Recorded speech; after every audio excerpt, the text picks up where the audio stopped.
मित्रांनो नमस्कार. तुम्ही पाहताय इन्फॉर्मेशन कट आहे यूट्यूब चॅनल. मित्रांनो LLB 3 इयर्स कॅप राऊंडला उद्यापासून म्हणजेच 11/7/2024 पासून सुरुवात होत आहे आणि 18/7 म्हणजेच 18 जुलै 2024 ही रजिस्ट्रेशन साठीची शेवटची तारीख आहे. मित्रांनो याविषयीच्या बऱ्याचशा सूचना या सीईटी सेलच्या LLB 3 इयर कॅप राऊंडच्या वेबसाईटला पब्लिश झालेल्या आहेत आणि त्यापैकीच एक महत्वाची नोटिफिकेशन म्हणजे required documents for LLB 3 years cap registration. तर यासाठी कुठले कुठले डॉक्युमेंट्स लागतात याची लिस्ट ही सीईटी सेलने पब्लिश केलेली आहे आणि हे डॉक्युमेंट असतील तरच आपल्याला रजिस्ट्रेशन करता येणार आहे. तर कुठले कुठले डॉक्युमेंट्स लागणार आहेत ते आपण थोडक्यात पाहूया.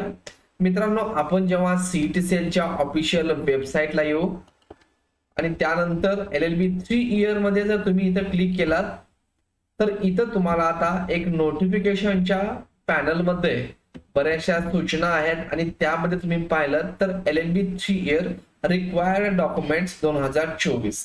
तर याच्यामध्ये तुम्ही जर पाहिलं तर पहिलं जे आहे की फोटोग्राफ इमेज, तुमचा जो चालूचा फोटो आहे आयडेंटिटी साइज फोटो तो तुम्हाला स्कॅन करून ठेवायचा आहे.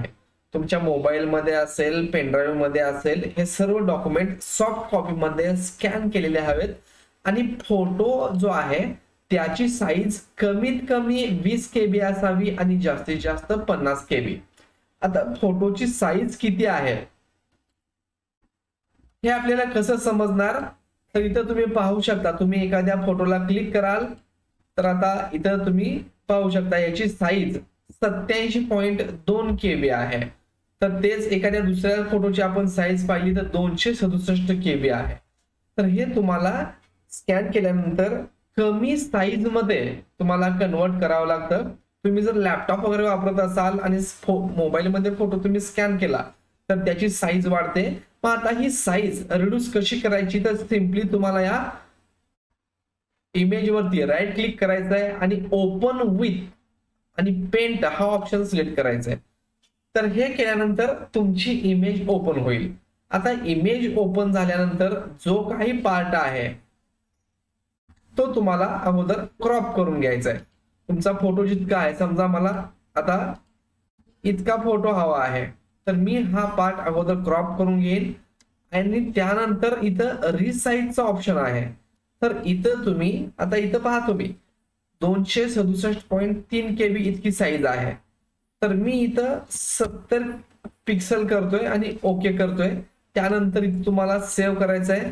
तर तुमची फोटो साईज आता 3.6 KB झाली आहे. हे मोठ्या पेजचं स्कॅन केल्यामुळे थोडीशी जास्त साईज होती. तुमच्या फोटोची साईज 50-60 KB पर्यंत असू शकते. तर इथं रिसाइज मध्ये तुम्ही 70-80 करा. एकदा नाही झालं तर परत एकदा तुम्ही इथं 80 असं त्यापेक्षा कमी करून घेऊ शकता. आता पहा 3.6 KB आहे. परत एकदा मी रिसाइज केलं आणि आता सेव्ह केलं तर इथं 2.6 KB झालेली आहे. म्हणजे जोपर्यंत तुमच्या इमेजची साईज कमी होत नाही तोपर्यंत तुम्ही ही प्रोसेस करू शकता. 20 ते 50 KB मध्ये तुम्हाला ही साईज असणं आवश्यक आहे. तर आता हे झालं फोटोच्या बाबतीत. त्यानंतर दुसरं आहे सिग्नेचर. सिग्नेचर देखील सेम तुम्हाला स्कॅन करून घ्यायची आहे 10 KB ते 20 KBच्या दरम्यान. आणि ते करत असताना काय करायचं आहे मित्रांनो, व्हाईट पेपर वरती तुम्हाला ब्लॅक किंवा ब्ल्यू पेनने तुमचे सिग्नेचर करायचे. पाठीमागचा जो पेपर आहे तो तुमचा व्हाईट पेपर पाहिजे, म्हणजे त्यावरती लाईन वगैरे काय नाही. जसं आपण झेरॉक्स सेंटर मध्ये झेरॉक्स काढता असताना प्लेन पेपर जो असतो तसा व्हाईट प्लेन पेपर हवाय आणि त्यावर तुम्ही ब्लॅक किंवा ब्ल्यू पेननी सिग्नेचर करू शकता. आणि आता दाखवल्याप्रमाणे पेंट मध्ये जाऊन जितका हवं तेवढी सिग्नेचर क्रॉप करून घेऊ शकता, सिलेक्ट करून घेऊ शकता आणि या साईज मध्ये तुम्ही त्याला रिसाइज करू शकता. आता हे झालं एक म्हणजे फोटोग्राफ, दुसरं सिग्नेचर. आता खालील डॉक्युमेंट त्यांनी काय लिस्ट लिहिली आहे ती PDF स्वरूपामध्ये हवी आहे आपल्याला आणि साईज पाहिजे 500 KB. आता PDF मध्ये कसं कन्वर्ट करायचं हा बऱ्याचशा विद्यार्थी मित्रांना प्रश्न होता. तर मित्रांनो तुम्ही तुमच्या मोबाईल मध्ये कॅम स्कॅनर असेल किंवा ओकेन स्कॅनर असेल यावरून स्कॅन करू शकता. नसेल तर सरळ सरळ सोपी पद्धत आहे. तुम्ही एखाद्या झेरॉक्स दुकानामध्ये जा, एखाद्या ई महासेवा केंद्रामध्ये जा, त्यांच्याकडे स्कॅनर असतो, त्यांच्याकडून हे डॉक्युमेंट स्कॅन करून घ्या, ते तुम्हाला PDF फॉर्मॅटमध्ये बनवून देतील. आता तुम्ही म्हणाल की आम्ही स्वतः कसं करू, तर तुम्ही मोबाईलमध्ये स्कॅन करू शकता आणि शेअर ऑप्शन असतं तिथं शेअर विथ PDF बनवू शकता. किंवा तुम्ही तुमच्याकडे लॅपटॉप वगैरे असेल तर एखादं वर्ड फाईल मध्ये तुम्ही एखादं डॉक्युमेंट अपलोड, आता हे एक डॉक्युमेंट मी इथं सिलेक्ट केले, आता हे मला PDF मध्ये पाहिजे, तर आता इथं पहा तुम्ही फाईल, इथं सेव्ह ॲज ऑप्शन आहे, तर इथं तुम्हाला PDF हा ऑप्शन दिसेल. त्यासाठी तुमच्याकडं हे जे याचं ऍप्लिकेशन आहे ते तुमच्या Adobe Reader जे आहे ते तुमच्या PC मध्ये इन्स्टॉल असायला पाहिजे. इथे जर तुम्ही सेव्ह केलं एज अ फोल्डर डेस्टिनेशन पहा आणि सेव्ह करा. सेव्ह केल्यानंतर तुमचं डॉक्युमेंट अशा प्रकारे इथं बघा PDF मध्ये हे आलेलं आहे, हे पहा. आणि याची साईज कशी चेक करायची, तर तुम्ही इथं याच्यावरती क्लिक केल्यानंतर खालच्या साईडला 170 KB इतकी साईज झालेली आहे. आता तुम्हाला कन्व्हर्जन सर्टिफिकेट वगैरे लागणार आहे, त्याची साईज जर जास्त असेल तर तुम्ही ते साईज रिड्यूस करू शकता. त्यासाठी तुम्हाला ऑनलाईन देखील साईज रिडक्शन करू शकता. रिड्यूस PDF साईज असं जर तुम्ही टाकलं तर एकदा बरेचसे वेबसाईट येतात, तर त्यापैकी हे कॉम्प्रेस PDF किंवा कॉम्प्रेस PDF, स्मॉल PDF यावरती कुठलंही एक सिलेक्ट करा. आणि त्यानंतर आताचीच आपण फाईल घेऊयात, 170 KB याची साईज आहे, तर ही इथं तुम्ही असं ड्रॅग करून इथं घेऊ शकता. आणि त्यानंतर कॉम्प्रेस PDF, आता इथं हे एक्स्ट्रीम आहे, इथं रिकमेंडेड आहे आणि लेस कॉम्प्रेशन केला तर साईज जास्त होते. गुड क्वालिटीला ठेवा, जर खूपच जास्त असेल तर लेस क्वालिटी करू शकता. आता इथं कॉम्प्रेस PDF मी केलेला आहे. आता इथं बघा 170 KB वरून 79.54 KB झालेला आहे, तर इथं डाउनलोड ही फाईल झालेली आहे, तर तुम्ही ती डाउनलोड झालेली फाईल अपलोड करू शकता. तर अशा प्रकारे तुम्ही तुमचे डॉक्युमेंट हे कॉम्प्रेस करून घेऊ शकता. तर 500 KB पर्यंत आपल्याला ती एक PDF फाईल चालू शकते. 200 असेल, 300 असेल, 400, 450 काही प्रॉब्लेम नाही, फक्त 500 पेक्षा जास्त जाऊ नये. तर आता ही डॉक्युमेंट कुठली पाहिजेत, तर एक आहे 10वीचं SSC मार्कशीट. आता हे 10वीचं मार्कशीट देत असताना तुम्हाला वेबसाईटला कन्व्हर्जन सर्टिफिकेट देखील मागितलेलं आहे, पण ते कुणी द्यायचं आहे, तर महाराष्ट्र स्टेट बोर्डच्या विद्यार्थ्यांनी हे कन्व्हर्जन सर्टिफिकेट द्यायचं नाही. ज्यांचं शिक्षण CBSE, ICSE, IGCSE, IB board असं ज्यांचं शिक्षण झालेलं आहे, अशा विद्यार्थ्यांनी त्यांचं कन्व्हर्जन सर्टिफिकेट तयार करायचंय. त्याचा फॉर्मॅट वेबसाईटला दिलेला आहे. आपल्या चॅनलला त्याविषयी व्हिडिओ आहे, कशा प्रकारे कन्व्हर्जन सर्टिफिकेट करायचं. त्याचबरोबर यावर्षी देखील कन्व्हर्जन सर्टिफिकेट कसं तयार करायचं याचा देखील व्हिडिओ 1-2 दिवसामध्ये तुम्हाला भेटून जाईल. त्यानंतर तर पहिलं डॉक्युमेंट झालं SSC म्हणजे 10वीचं मार्कशीट विथ कन्व्हर्जन सर्टिफिकेट. दुसरं HSC marksheet with conversion certificate.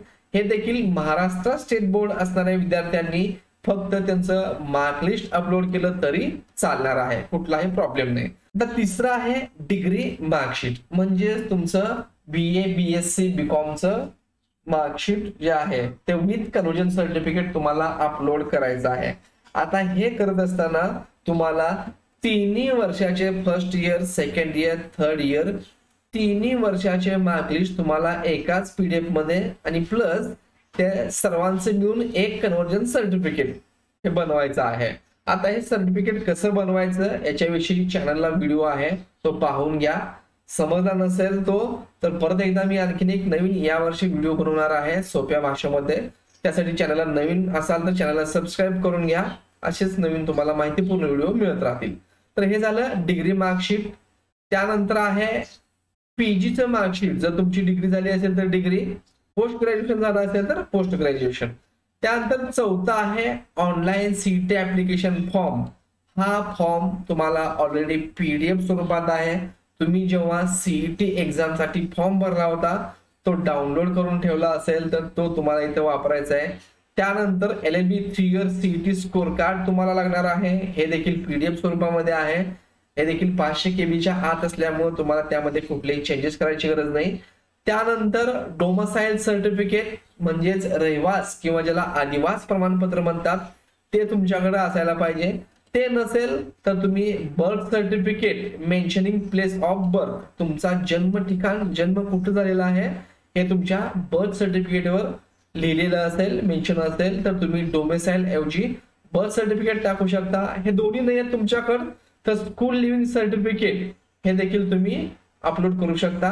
त्यावर तुमचा जन्म कुठं झाला हे नमूद असलं पाहिजे, म्हणजेच मेन्शन असलं पाहिजे.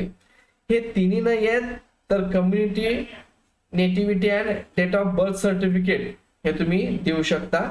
यापैकी कुठलंही एक डॉक्युमेंट तुम्हाला अपलोड करायचं आहे. त्यानंतर पुढचं सर्टिफिकेट येतं ते म्हणजे कास्ट सर्टिफिकेट. SC ST असेल तर कास्ट सर्टिफिकेट मॅन्डेटरी आहे. त्यानंतर कास्ट ट्राईब व्हॅलिडिटी सर्टिफिकेट हे देखील कंपल्सरी आहे. समजा तुमच्याकडे सध्या व्हॅलिडिटी सर्टिफिकेट नाही परंतु तुम्ही कास्ट व्हॅलिडिटी साठी ऍप्लिकेशन केलेलं आहे तर ऍप्लिकेशनचा जो नंबर आहे किंवा जी पावती आहे रिसिप्ट ऑफ ऍप्लिकेशन फॉर्म हे तुम्हाला स्कॅन करून अपलोड करायचं आहे. बॅकवर्ड क्लास असेल VJ DT NTA किंवा OBC SBC SEBC जे मराठा कास्ट आहे त्यांना देखील इथं कास्ट सर्टिफिकेट आणि व्हॅलिडिटी सर्टिफिकेट हे कंपल्सरी आहे.